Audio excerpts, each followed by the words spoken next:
There's a reason you're here today. Today you're here because of the title of this video. Yes, it's true. I've officially left Canon and have joined Sony Alpha Gang. I cannot believe it. I cannot understand it to a certain degree. But internally, I knew I needed to change and it was time for a change. And I'm glad I listened to the internal call to change and switch camera systems. I went from having two R6s to now having one A7 IV, which I gotta admit I'm in love with.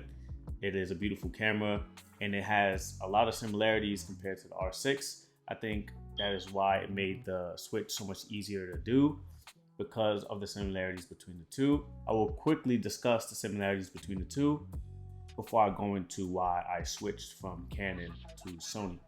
So the A7 IV and the R6 both have flip out screens, fully articulated screens where they are touchscreen. They both have dual card slots. So flip screen, articulated screen, I guess that's one or two separate things. Dual card slots, very similar. The wheel on the back as well to cycle through photos. Those were the main carryovers from Canon to the A7 IV that were easier for me to, have both bodies in my hand and kind of have that familiar feeling. Getting into why they're different, into why I wanted to or felt the need to switch to the A7 IV, that is different entirely. No similarities at all. I have a nice hefty list here. Actually, it's not that hefty. It's just a few things to just knock off. The first being dynamic range. So the dynamic range that I would get out of my Canon R6 was nice. I loved it, especially paired with the Samyang 85mm.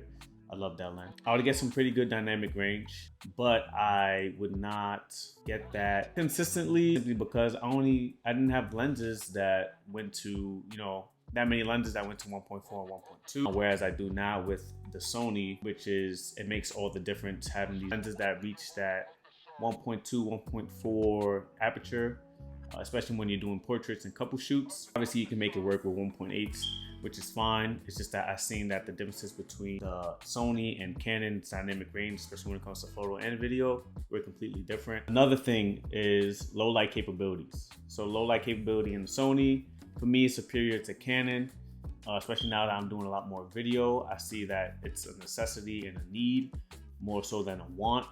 And that's not one thing I could really ignore, I guess you could say, when it came to staying with Canon. Video performance, of course. Sonys are known for their video capabilities and their video performance. I didn't know how important it was until I got my hand on one, seeing the different variety of video settings and customization settings that you get as opposed to the Canon. Vastly different, vastly more. Definitely Sony's more video forward than Canon is. Now that my needs are changing, whereas before it was more about photos, now it's more of a hybrid situation where I'm shooting just as much photos as I am video, and I'm shooting just as much video as I am shooting photos. So that for me is a big deal. User customization, I love this feature. I love how Sony gives you the full ability to customize every single button on your camera. There is a button that I have toggled for switching to 24 frames and to switching to 60 frames per second. There's another one for showing my zebra lines or zebra settings so that I know when something is overexposed. There is just so much capabilities. There's one button I toggled on. I forgot which button it was exactly, but it basically makes it so that the camera goes into crop mode, no matter what lens you have on the camera, which can be pretty convenient and pretty useful in situations where you need that extra boost or that extra zoom.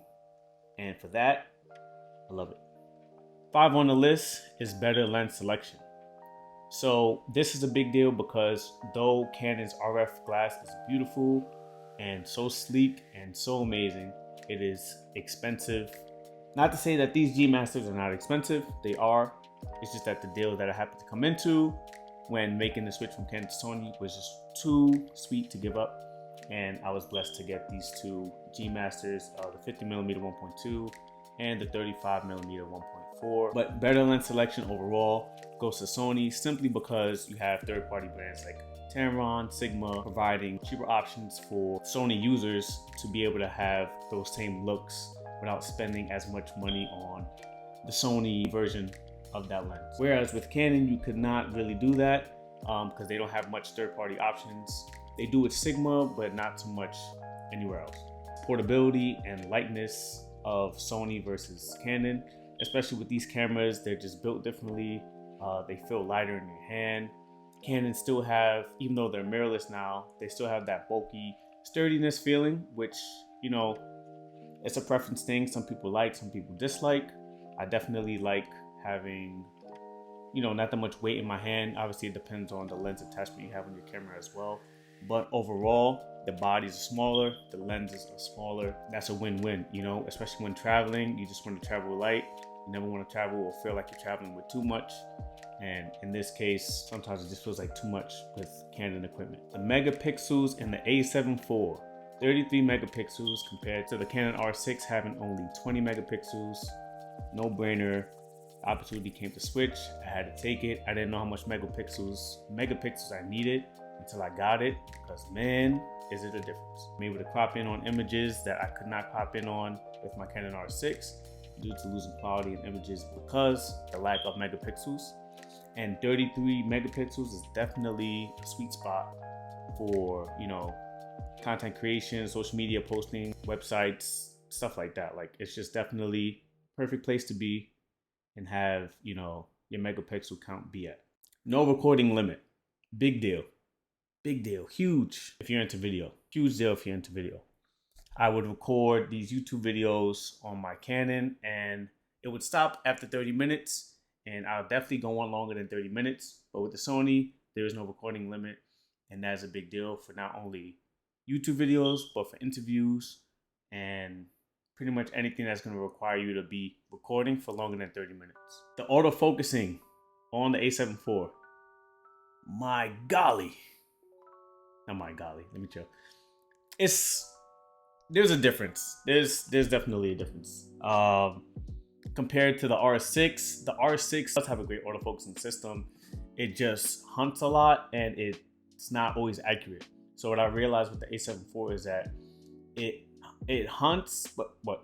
Hold up, I'm getting ahead of myself. You can control how responsive it is and how sticky it is in that kind of sense, and how it sticks to your subject, or how responsive it is when a new subject comes into the frame, which I love. And I didn't have that type of customization with Canon. So with the A7 IV, the autofocusing system, I realized is a bit more stickier and it's a bit more accurate when it focuses on the eye, and it definitely gets that tack sharpness that you're looking for that I just didn't get with the Canon. Or I would get, but I would miss it more often than not. And for me, that's a big deal. And I'm just tired of missing sharpness or having that autofocus not be as accurate as it's showing me that it's supposed to be on the screen. I didn't want this to be a super long video, but I did have a list and I wanted to list things off. Yeah, ultimately my needs have changed as a creative, and I just found that my needs are now with Sony as opposed to being with Canon. And essentially everything that Sony is, I wanted Canon to be, and it just wasn't the case. The reality is much different, and I can appreciate that now, but I had a very hard time deciding on whether or not I wanted to stay with Canon because I was committed to them for years. I had lenses by them, bodies, different camera bodies by them, and I knew the files really well, but I just couldn't ignore that internal feeling of switching to Sony. Whenever I would see Sony footage, I would just be amazed. I would love it, and I love the dynamic range that it provides, the low light capabilities. Just doing more research on it, I just found that for me and my needs right now, it just seems like a better ecosystem or camera system to be with right now. Memory recall settings, that's on the top dial of the A7 IV. The memory recall settings allows you to save your up to 3 settings, 1, 2, and 3. Allows you to save your photo settings separately from your video settings, and that is, it's like a dream. If there are situations or environments that you shoot in often and you have the settings, you can just save it and always switch back to it whenever you're in that environment again. And I feel like that is just, every camera should have that because it's such an important tool to have for us creatives.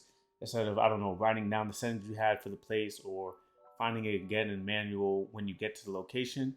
Think about all the time you can save if you just switch your memory call settings and just have it right there for the environment that you're in. It's awesome, awesome feature. Sony did a great job. So now this can be off scripted. I just needed something to read off of a list. But so far with the A7 IV, it's been a great time. I'm recording with the 35, but I've been using the 50mm 1.2 quite often, especially for portrait shoots, street photography, stuff like that. I'll probably list, I'll probably show some of the photos that I've taken so far since I got it. I just got the camera last week. So far, I really do love it, and there is a learning curve, and you need to take time to learn that curve and not be aggravated when you can't produce the images you would produce on your old camera or old camera brand with the new camera brand or with the Sony, because it's more intricate. Because it's more intricate, it has more settings, it has more customization, and for that alone, it can be more catered to you and how you shoot, whether you're just photography or whether you're just videography or whether you're a hybrid shooter. And being able to have that control over both, honestly, is simply amazing. I'm just getting started, and I'm just really excited about the results that I've got thus far, and being able to get my hands on one of the camera bodies, and one that, closely resembles the Canon flip screen and what I'm used to, and just going from there and learning more about the camera, learning more about, my skills and my capabilities when it comes to just making anything, making art. If you're new to this channel, I highly recommend you subscribe. If you're a Sony user, show me some love. I'll be more than happy to learn a thing or two from you guys. Excited to be part of the community. Be sure to subscribe. Don't leave this video without liking and subscribing. It really helps. These videos get pushed into the algorithm. I appreciate all the love and support, guys. Thank you. Have a blessed day. How do I end these videos now? Like Sony Alpha Gang, or just say peace, or I don't know. You guys be good, man.